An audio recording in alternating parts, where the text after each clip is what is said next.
mà tam chặt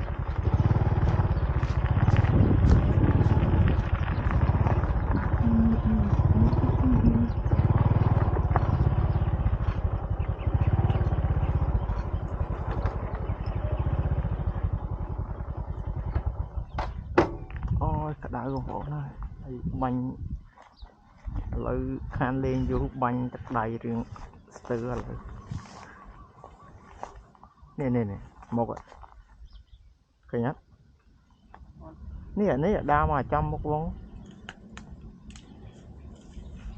nắng cái nhất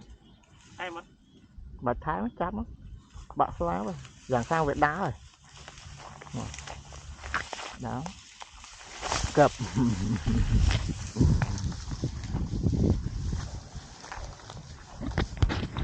mỗi chuyện ôi dù dạ còn lúc